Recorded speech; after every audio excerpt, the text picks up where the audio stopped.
We have a guest in the studio, and this is Dr. KIZZA BESIGYE, Uganda politician. He's here with us. Before we welcome him, let him hear the day's proverb from CT, who is this time reading it from his Samsung Galaxy Z Flip 4. The proverb is from Mali. I am merely reading the proverb from Mali. Okay. So do not assume for a single second that it is my proverb. It isn't my proverb. And you're not in Mali? I am not in Mali. Okay. Yes. Okay. Umbrella is a beautiful country, though. A canoe does not know who the leader is. When it turns, everyone gets wet. I think turn here means when it capsizes. Yes. A canoe does not know who the leader is. No. When it capsizes, everyone gets wet. Yes. Everyone. Yes. Dr. KIZZA BESIGYE, good morning and welcome to Kenya's biggest conversation. Thank you very much, and a very good morning. Sorry, it's a great pleasure to be here in Nairobi. And good morning to all the SpiceFM listeners, wherever you are joining us from. Karibu sana. That proverb from Mali, when you hear it, what's your interpretation of it? A canoe does not know a leader. When it capsizes, everyone gets wet. Yes, it's the other way of saying we are in the same boat. So if the boat is leaking, you can't say I'm in the drier part because We are all together in this. because if it sinks, you all go down. So what is it? What were the Malians trying to say? That we should... Look after each other. Take each other's interest into account. We all have the same aspirations, same objectives, and be fair. Be fair to each other. I think that's what it must have. Indeed. You're one of the leaders of Uganda, and also by extension, because of your seniority in politics, and all one of the leaders in East Africa. Now let's start with the politics of Uganda, and then we come to the region.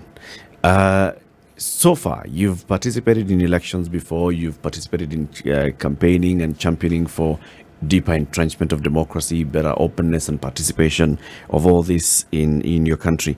Today, as we speak, Dr. BESIGYE, would you say that Uganda has experienced better growth in democracy, in inclusivity, in becoming a more open society? Quite the opposite, actually, and regrettably. Because you see, and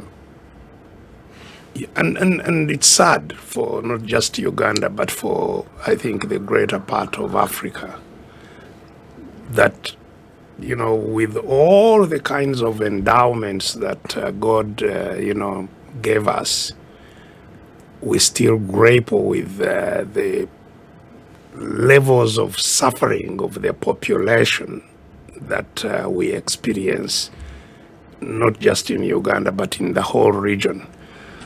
We were at the same level of development with countries like South Korea, at the time of independence. They are now in a totally different world from us. And this is simply because of the type of political direction, the political management that our countries have faced.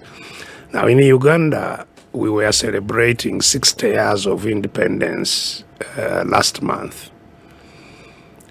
And in all these 60 years, no leader has ever handed over power to another. Every leader has been bombed out of office. No leader has ever, left peacefully. Similarly, of course, whoever has occupied the highest office in Uganda has bombed his way into office. Which precisely means that the people of Uganda do not have the capacity to raise one of them to leadership or to say, stop here. Get out and we put in another one. In other words, the population is irrelevant in terms of managing their own affairs. They have no voice. And So if you cannot influence what goes on in your country, if you cannot determine priorities, then you obviously get into the kinds of troubles that we have got. And of course, in order to silence the voices of all these people who, want the best, obviously, like the rest of the people in the world, and try to agitate for changes in their country, then you deal with human rights abuses. And I'm sure you know that Uganda has had one of the poorest record in terms of human rights abuses. That's why, in fact, some of us, I did not start off to become a politician myself. I was a medical worker. I trained as a medical doctor. And that's what I had interest in doing in my life. That was very rudely interrupted following the 1980 election, simply because I was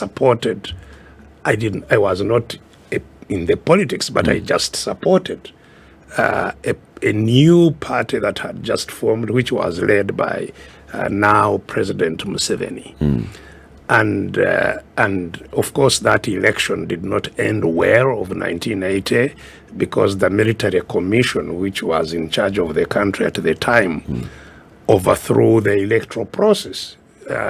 Just as the results were coming in, the electoral commission was sacked, and all the power of the commission reverted to the chair of the military commission, who then announced whatever he wanted. And that is what prompted Museveni, who had been a candidate, to start a bush war. Yeah.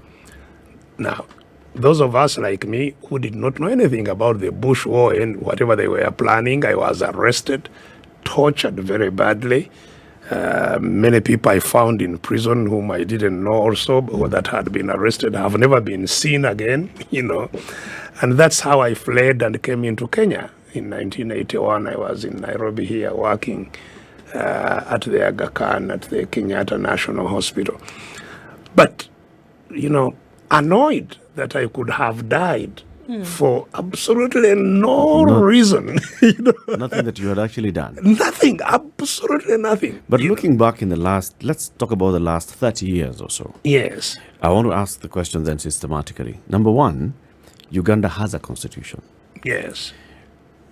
Is Uganda a constitutional democracy? Absolutely not. Because a constitutional democracy is not having a constitution, but having a constitutionalism. Having the rule of law, indeed respecting that constitution and the laws that flow from it. And that is exactly what we don't have. Examples? There are tons of examples. I mean, I can use myself as one of the examples. I have been arrested and detained and treated in all kinds of terrible ways, and sometimes produced in court, sometimes not produced in court, countless times, Not once have I ever had to defend myself against any case.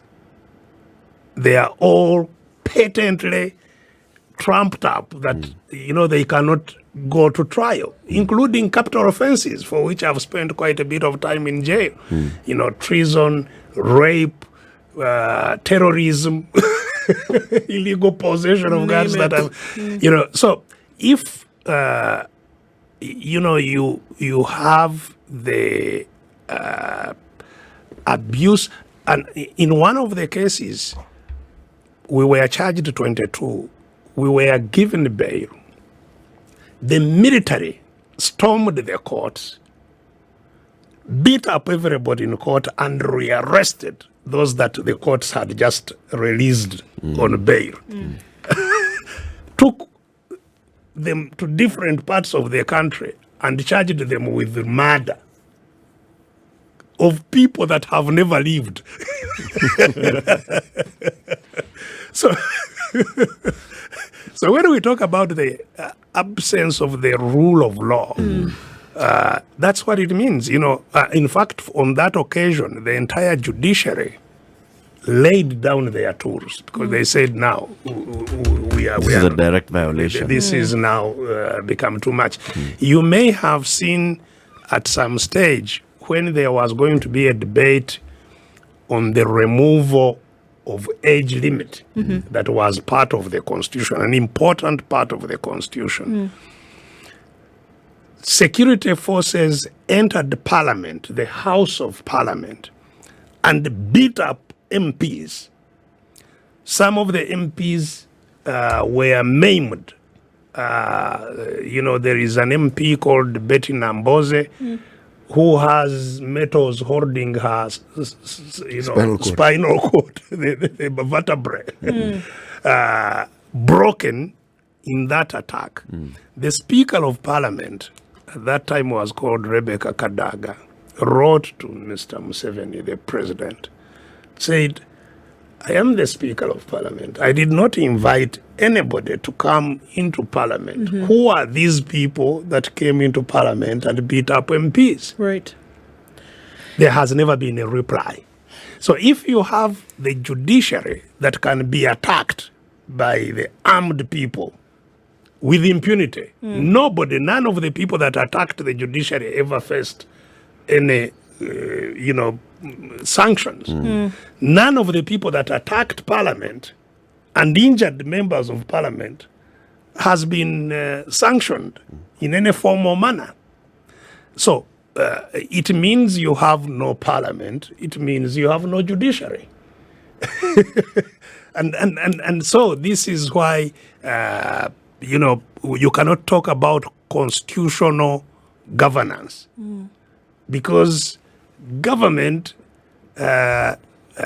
is built on the three arms: the judiciary, the legislature, and the executive. So then can you really talk, Dr. BESIGYE, then about the relevance of the people when it would appear as though the constitutional power of the people has clearly been usurped? Do they have a choice then in what they would then be able to do? Absolutely not. That's the point. That's where I started. That if in 60 years they have never brought a leader to office, those people of Uganda, they have never removed anybody from office, how can you say they have influence and power in determining how things happen in their country? But then someone would argue, Dr. Ari, that they have voted to retain the current president in office. Yes, so the question is, what is the nature of those elections? Because as you know, I have been a candidate 4 times. In 2001 and 2006, I challenged the outcome. In 2006, that's when I was nominated from the maximum security prison, where I had been charged with a whole range of capital offenses. And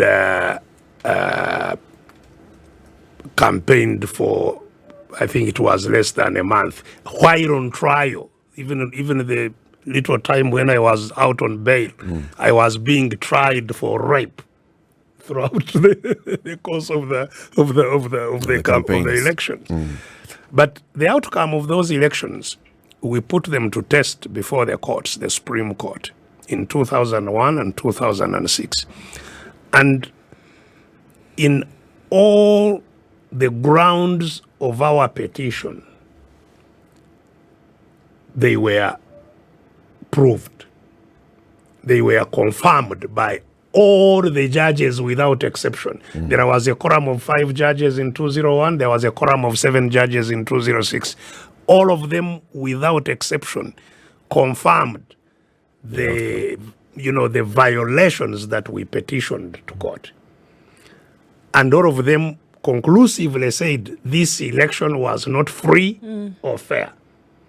But there is a very ridiculous provision in the Presidential Elections Act that says that even when all those findings have been made, each judge then makes a subjective assessment as to whether all that has been found affected the outcome of the election in a substantial manner. And substantial is subjective. Sure.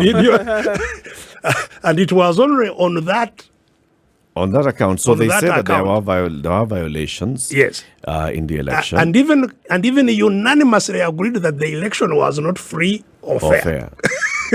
But it was not to an extent of affecting the outcome.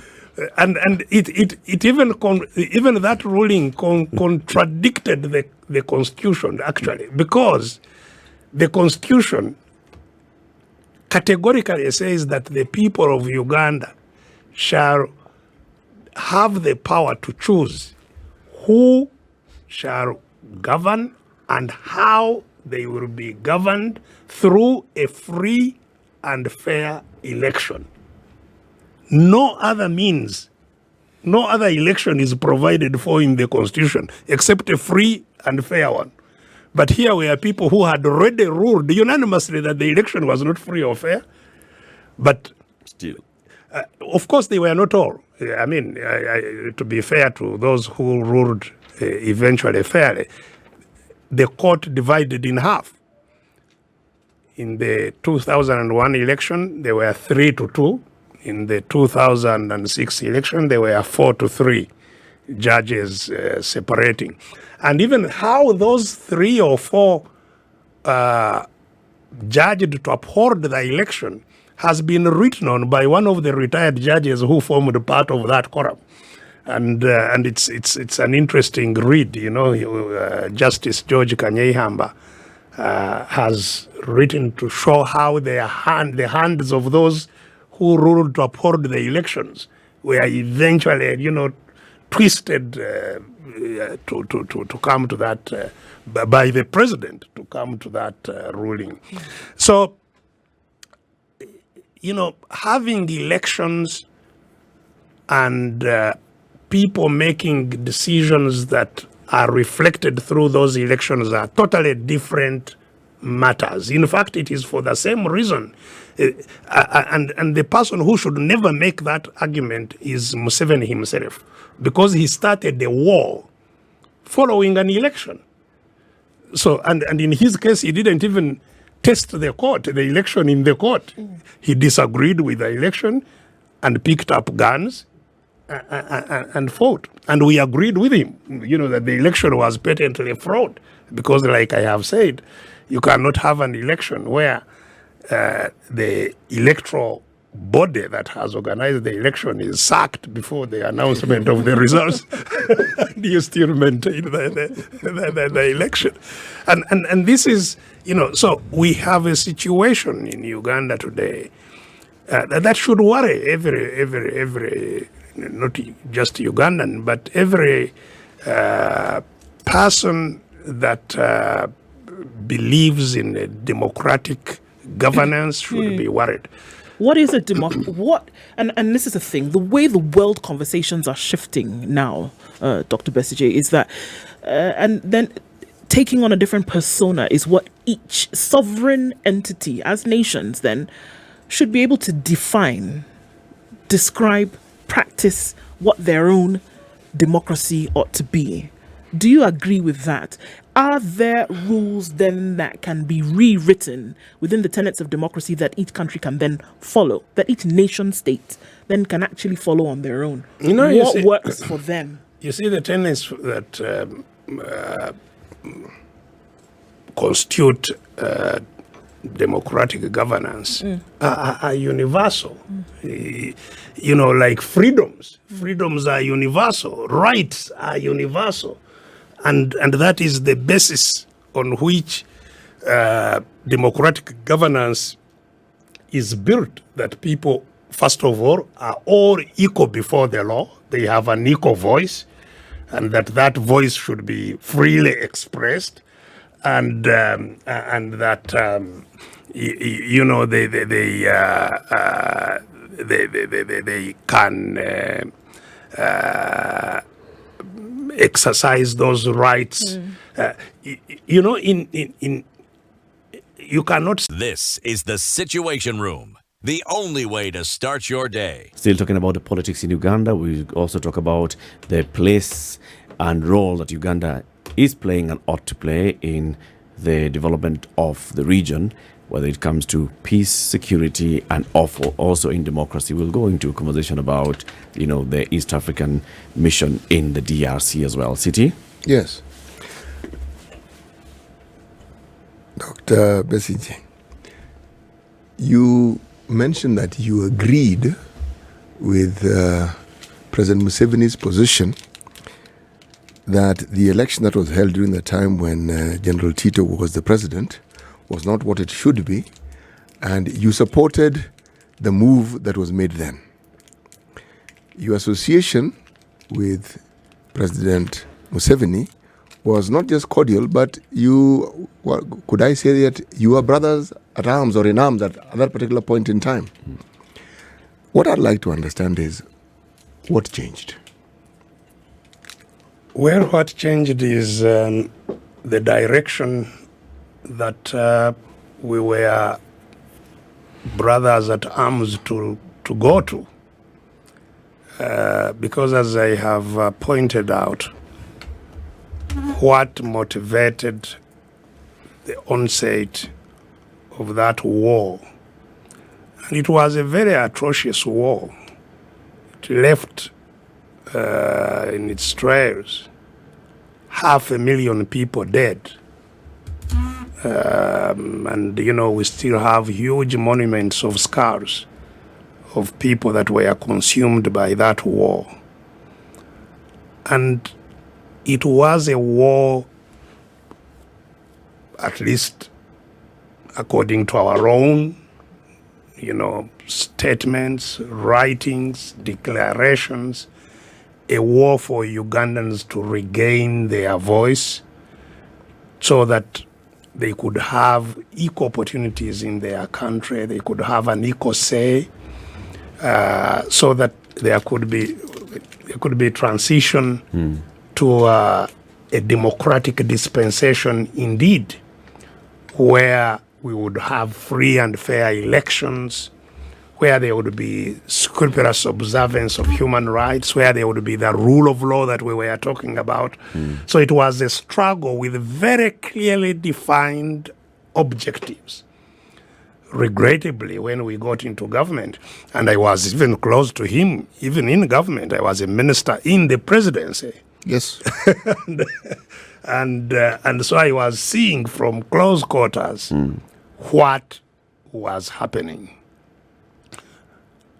And we started becoming concerned that the direction that our own government was taking was definitely not in line with the objectives of the struggle that so many people have sacrificed for. And, you know, we started raising our voices and saying, by the way, you know, wait a moment, are we going where we need to go? And then we started getting the rude shocks, you know, saying, you know, shut up. Say, but we can't shut up when we see, you know, the boat drifting. We are talking about the boats earlier.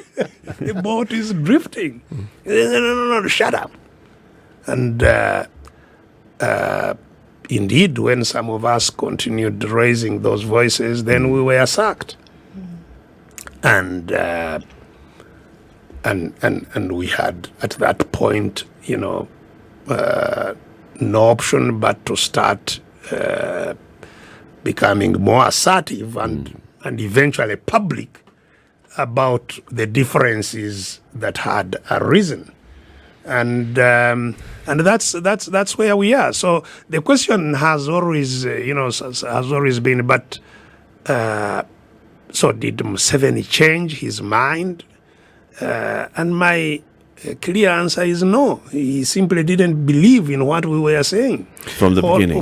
Right from the beginning, he didn't. I have to ask this question because even as you started, did he change? But there is the influence of power.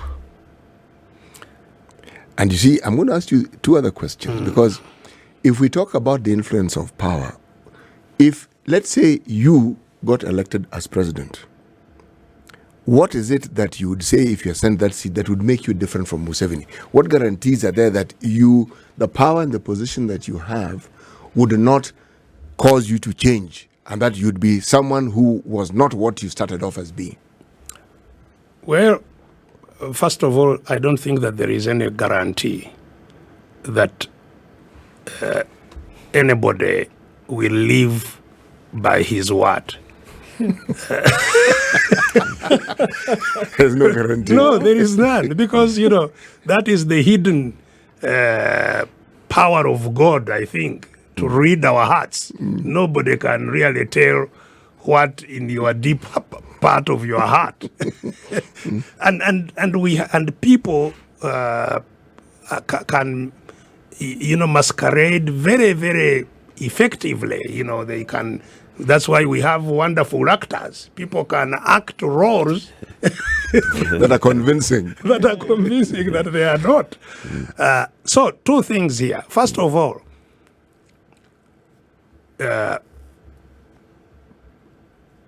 power is not only enjoyed by the person at the top.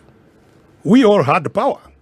Even when we came into government, as I have told you, I was a minister, I had power. So essentially, Museveni was the first among equals. Yeah, no, he was not amongst equals, but I'm saying even amongst the unequal. Even at your level, you also had power. You also have some power. Yes. Even those below me somewhere had some power. And indeed, that power, you are right, can be abused at all these levels. So one doesn't have to wait to have the ultimate power in the country to be checked on how they behave when they have power. And that's why it's important when choosing leaders to really interrogate where they have passed, how they have acquitted themselves with the power that they have had at whatever levels. Various stages in their life. Including in the family. Because even in the family you have power. Yes. How do you exercise it? So, yes, people should be interrogated in terms of how they relate with power. But having said that, the guarantor for people to uphold standards of leadership rests with the population. It's the population that must hold leaders to account and to remain serving the standards that are expected of that leadership. The guarantor is not the leader himself or herself. In other words, when you say, if I come into office, this is what I am going to do. It should not depend on your goodwill, and your how benevolence. Yes, how reliable you are to deliver on what you said. You have made the promise, and people must be able to hold you onto your word. And if you are not serving what you said, to sanction you, and eventually to remove you. Of the comrades at arms who took power when President Museveni took over the rulership of Uganda, what percentage remained in government and what percentage left? Oh, well, as I have pointed out,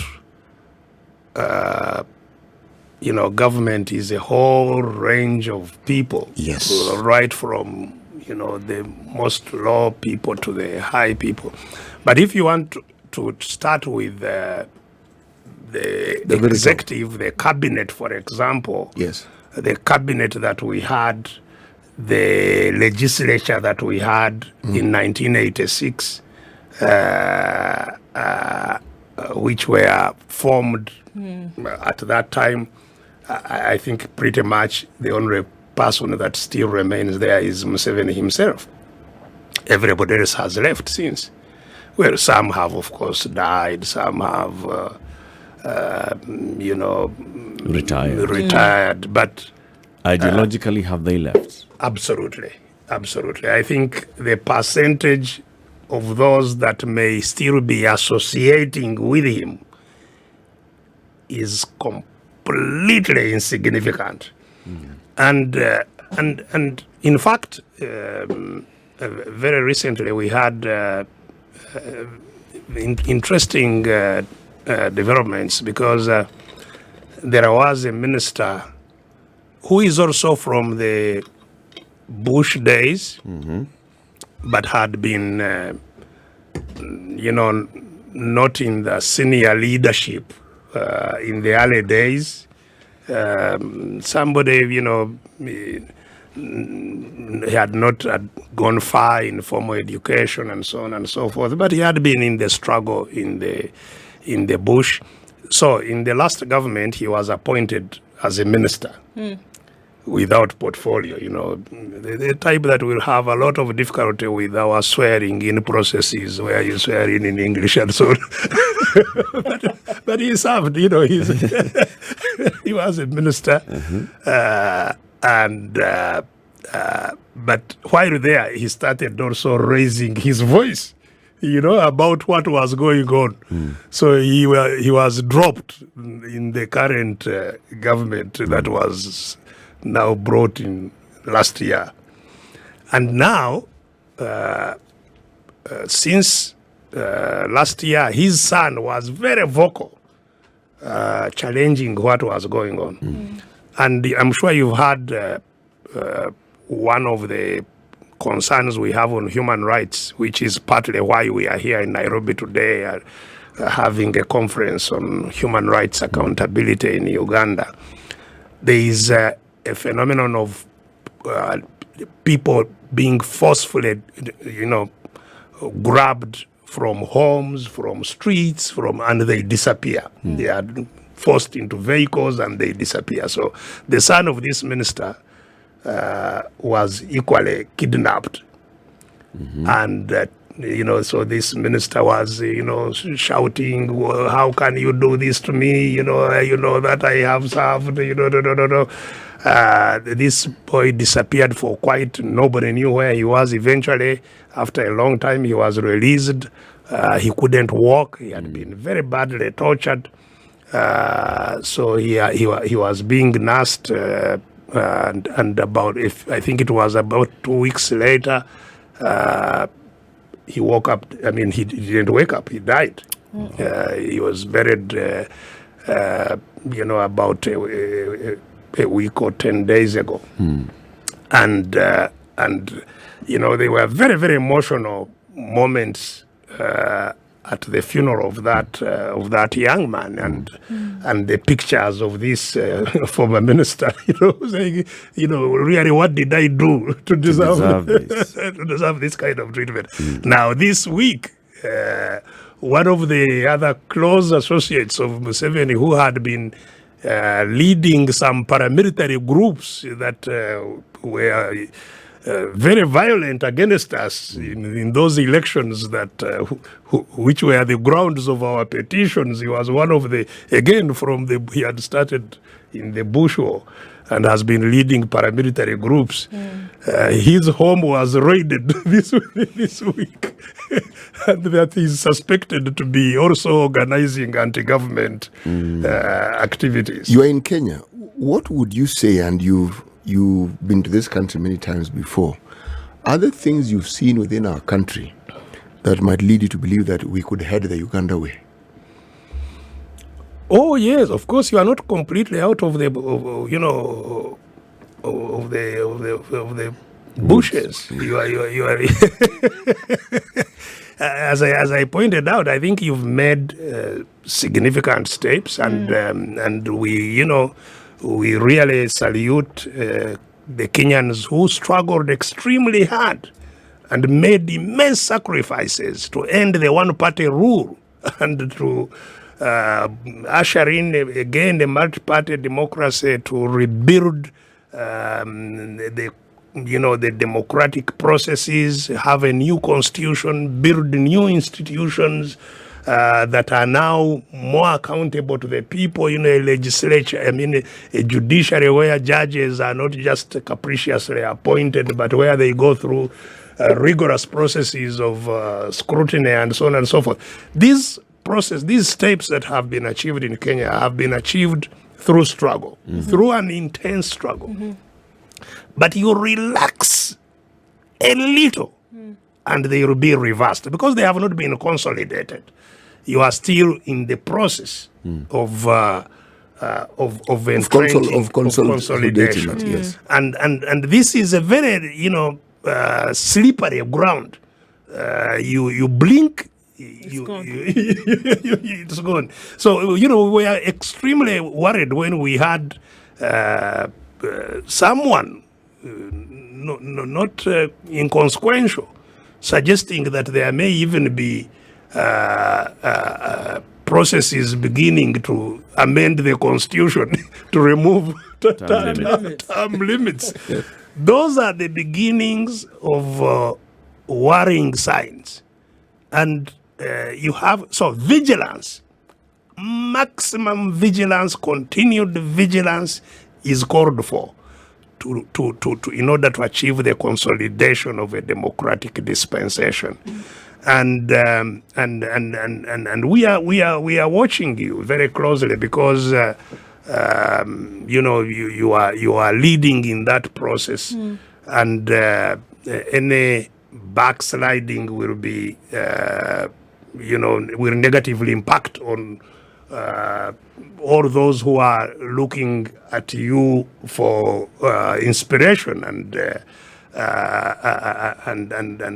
going by your experience. So, but yes, the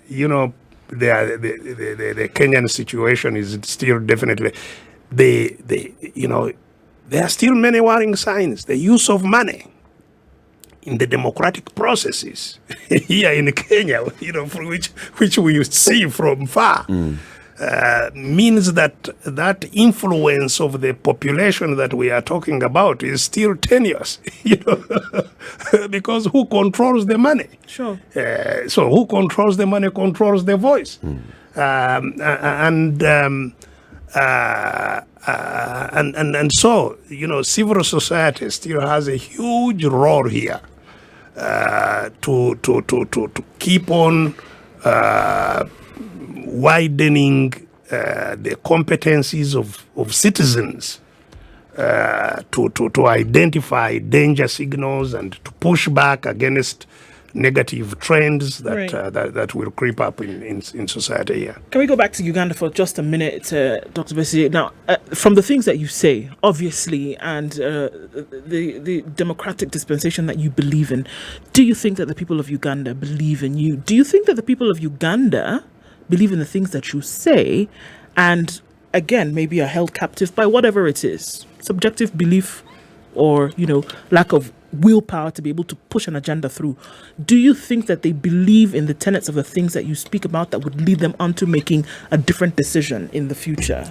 Well, I completely believe so. That and it's not just the people of Uganda. It's the human nature. Every human being aspires to have freedom.